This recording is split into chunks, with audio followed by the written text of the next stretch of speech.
Those of us on the spiritual path often forget the work we ourselves put into dismantling the selfish, fruitless acts in which we also were once engaged.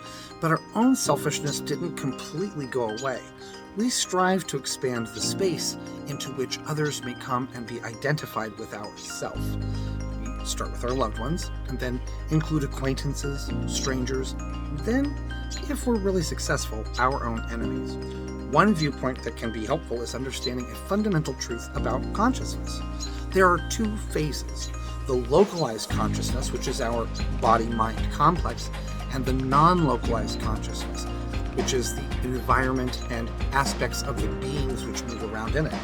A true spiritual practitioner seeks to reduce or eliminate the dangers of placing too much focus and emphasis on the local and expand their understanding and connection to the non-local in every form. At our most fundamental, we are inseparably united. From this union and the movement of our own attention, we are superficially diverse. Those holding too tightly to the localized self are erroneously threatened by the diversity. Their fear of death manifests as countless other fears.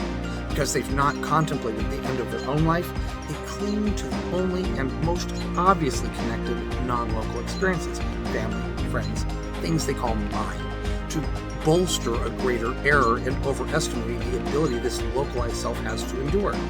A powerful way to help bridge such disharmony is to overcome the fear of death itself and to expand self-identification from the local more and more. Tibetan death and impermanence meditation is the best remedy or a near-death experience, but I don't advise trying to have one.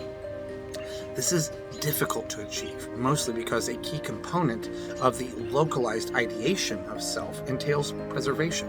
Anything that unwillingly changes the individual is seen as threatening.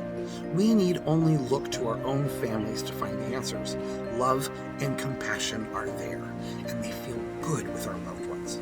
Those who are threatened by outsiders to the family union should be shown what many spiritual seekers have found: the wonder of sharing those emotions outside of the family.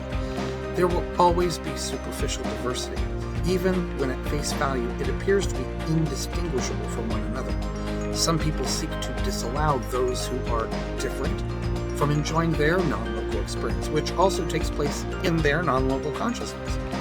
We who hold an opposite view understand that to improve the non-local for ourselves, we must improve it for all. We can't turn a blind eye and remain indifferent in our comfort if we claim to be spiritual. After all, we fought our own afflictions, the real enemy. To ignore the fact that we, through our previous afflictions, planted negativity into the non-local field is as ignorant as those we charge with selfishness. We contributed to the mess, even though we've cleaned up much within our localized self. We left muddy tracks outside from trudging around before and during our